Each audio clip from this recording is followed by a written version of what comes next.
ਪਿਲਾਕ ਦੇ ਪ੍ਰਬੰਧ ਹੇਠ 2021 ਵਿੱਚ ਛਪਣ ਵਾਲੀਆਂ ਪੰਜਾਬੀ ਕਿਤਾਬਾਂ ਨੂੰ ਅਵਾਰਡਸ ਤੇ ਨਕਦ ਇਨਾਮ ਦੇਣ ਲਈ ਇਕੱਠ ਦਾ ਆਰ ਕੀਤਾ ਗਿਆ, ਜਿਹਦੇ ਵਿੱਚ ਪੰਜਾਬੀ ਅਦਬ ਨਾਲ ਜੁੜੇ ਵੱਡੇ ਨਾਵਾਂ ਰਲਤ ਕੀਤੀ। ਇਸ ਮੌਕੇ ਉੱਤੇ ਵੱਖੋ-ਵੱਖ ਖੇਤਰਾਂ ਵਿੱਚ ਛਪਣ ਵਾਲੀਆਂ 94 ਕਿਤਾਬਾਂ ਨੂੰ ਪਹਿਲੀ, ਦੂਜੀ ਤੇ ਤੀਜੀ ਪੋਜੀਸ਼ਨ ਦੇ ਇਨਾਮ ਦਿੱਤੇ ਗਏ।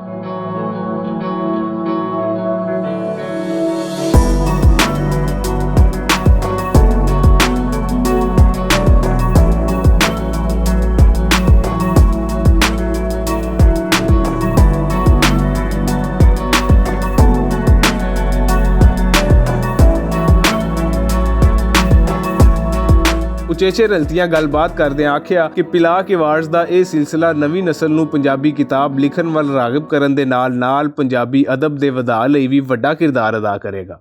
ਪੰਜਾਬੀ 'ਚ ਕੰਮ ਕਰਨ ਵਾਲੇ ਸੂਝਵਾਨ ਸ਼ਾਇਰ, ਦਾਨਸ਼ਵਰ, ਰਾਈਟਰ ਇਸੇ ਤਰ੍ਹਾਂ ਹੀ ਉਹ ਤੇਜ਼ੀ ਨਾਲ ਕੰਮ ਕਰਦੇ ਰਹਿਣਗੇ ਔਰ ਪਿਲਾਕ ਇਸੇ ਤਰ੍ਹਾਂ ਇਨਾਮ ਵੰਡਣ ਦਾ ਸਿਲਸਿਲਾ ਜਾਰੀ ਰੱਖੇਗਾ ਔਰ ਇਸ ਅਮਲ ਨਾਲ ਅਗਰ ਪੰਜਾਬੀ ਅੱਗੇ ਵਧੇਗੀ, ਪੰਜਾਬੀ ਆਪਣਾ ਮੁਕਾਮ ਹਾਸਲ ਕਰੇਗੀ ਔਰ ਪੰਜਾਬੀ ਨੂੰ ਉਹਦਾ ਮੁਕਾਮ ਮਿਲੇਗਾ ਤੇ ਇਹ ਖੁਸ਼ਾਇਨ ਗੱਲ ਹੈ। ਮੈਂ ਤੇ ਸਮਝਦਾ ਬਲਕਿ ਮੇਰਾ ਈਮਾਨ ਹੈ ਕਿ ਪੰਜਾਬੀ ਸਾਡੇ ਵਲੀਆਂ ਦੀ ਜ਼ਬਾਨ ਹੈ ਔਰ ਇਸ ਜ਼ਬਾਨ ਨੂੰ ਜਿੰਨਾ ਵੀ ਅੱਗੇ ਲੈ ਕੇ ਜਾਣਾ ਪਵੇ ਉਹ ਜ਼ਰੂਰੀ ਹੈ। ਪਹਿਲੇ ਦੋਵੇਂ ਨੰਬਰ ਤੇ ਆਉਣ ਵਾਲੀਆਂ ਕਿਤਾਬਾਂ ਦੀਨੀ ਅਦਬ ਦੀਆਂ ਕਿਤਾਬਾਂ ਨਹੀਂ ਹੈਗੀਆਂ।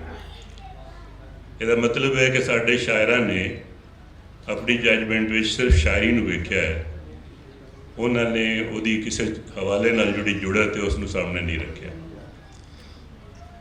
ਬਹਰਹਾਲ ਇਹ ਬਹੁਤ ਅਹਿਮ ਕੰਮ ਹੈ ਜਿਹੜਾ ਪਿਲਾਕ ਕਰ ਰਿਹਾ ਹੈ ਔਰ ਜਿਤਨੀ ਬੜੀ ਰਕਮ ਉਹ ਦੇ ਰਿਹਾ ਹੁੰਦਾ, ਆਮ ਤੌਰ ਤੇ ਮੇਰਾ ਖਿਆਲ ਹੈ ਕਿ ਕਿਤਾਬ ਤੇ ਲੱਗੇ ਹੋਏ ਪੈਸੇ ਵਾਪਸ ਹੀ ਆ ਜਾਂਦੇ ਨੇ, ਬਲਕਿ ਸ਼ਾਇਦ ਅਗਲੀ ਕਿਤਾਬ ਦੇ ਪੈਸੇ ਵੀ ਬਣ ਜਾਂਦੇ ਨੇ। ਇਸ ਵਾਸਤੇ ਮੈਂ ਸੋਚਿਆ ਕਿ ਅਗਲੀ ਵਾਰੀ ਮੈਂ ਆਪਣੀ ਕਿਤਾਬ ਪੇਸ਼ ਕਰਾਂਗਾ, ਖੁਦ ਜੱਜ ਨਹੀਂ ਬਣਾਂਗਾ।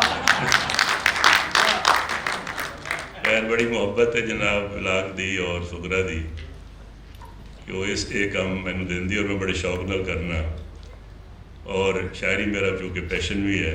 मैं पिलाक नूं ते डॉक्टर सुगरा सदफ नूं जिवें इन्हां माली मसाइल दा दस्सिआ है, ये कौमी इदारे या सरकारी इदारे सारिਆਂ ਦਾ रौला है। ये उत्ते तक जाओगे तो हर इदारा तुहानूं लगेगा जी बजट दे मसाइल ने, लेकिन उन्हां लिमिटेशन दे विच रह के, उन्हां सौड़ियां कंधां दे विच रह के, अगर जिवें सुगरा सदफ ने मैनूं कहा कि ਉਹਦੀਆਂ ਧੀਆਂ ਉਹਦੇ ਬੱਚੇ ਵੀ ਪੰਜਾਬੀ ਬੋਲਦੇ ਨੇ, ਤਾਂ ਮੈਂ ਇਸ ਲਈ ਇਹਨੂੰ ਸਲਾਮ ਪੇਸ਼ ਕਰਨਾ ਕਿ ਇਹਨੇ ਘਰ ਵਿੱਚ ਵੀ ਉਹ ਅਮਲ ਜਾਰੀ ਰੱਖੇ ਹੈ। ਬਹੁਤ ਸ਼ੁਕਰੀਆ, ਮਾਸ਼ਾਅੱਲਾ। ਮੇਰੇ ਖਿਆਲ ਹੈ ਕਿ ਬੱਚਿਆਂ ਨੂੰ ਬਹੁਤ ਖੁਸ਼ੀ ਹੋਈ ਹੈ ਔਰ ਬਹੁਤ ਉਹਨਾਂ ਨੇ ਇੰਜੋਏ ਵੀ ਕੀਤਾ ਤੇ ਇਰਫਾਨ ਸਾਹਿਬ ਦੇ ਨੇ ਤੇ ਅੱਲਾ ਕਰੇ ਰੌਣਕਾਂ ਲੱਗਦੀਆਂ ਰਹਿਣ ਐਸੇ ਤਰ੍ਹਾਂ ਹੀ ਔਰ ਇਨਾਮ ਵੰਡੇ ਜਾਣ। ਜਿਹੜੀ ਮੇਰੇ ਅੱਜ ਦੇ ਸਾਡੇ ਚੇਚੇ ਪ੍ਰਾਹੁਣਿਆਂ ਨੇ ਗੱਲਾਂ ਕੀਤੀਆਂ ਨੇ, ਅਸੀਂ ਇਹਨਾਂ ਨੂੰ ਇਨਸ਼ਾਅੱਲਾ ਮੁੱਖ ਰੱਖਾਂਗੇ ਔਰ ਆਇੰਦਾ ਇਹਨਾਂ 'ਤੇ ਅਮਲ ਕਰਾਂਗੇ। ਪਿਲਾਕ ਵੱਲੋਂ ਦਿੱਤੇ ਗਏ ਇਨਾਮਾਂ ਜਿੱਥੇ ਲਿਖਾਰੀਆਂ ਦੀ ਹੌਸਲਾ ਅਫਜ਼ਾਈ ਦਾ ਮਾਹੌਲ ਬਣਾਇਆ, ਉੱਥੇ ਹੀ ਪੰਜਾਬੀ ਅਦਬ ਤੇ ਰਹਿਤਲ ਦੀ ਵੱਡੀ ਸੇਵਾ ਵੀ ਹੈ। ਕੈਮਰਾਮੈਨ ਮੁਹੰਮਦ ਸ਼ਹਿਰੀਆਰ ਦੇ ਨਾਲ ਰਿਜ਼ਵਾਨ ਅਸਕਰ ਬੱਟ, ਭੁਲੇਖਾ TV, ਲਾਹੌਰ।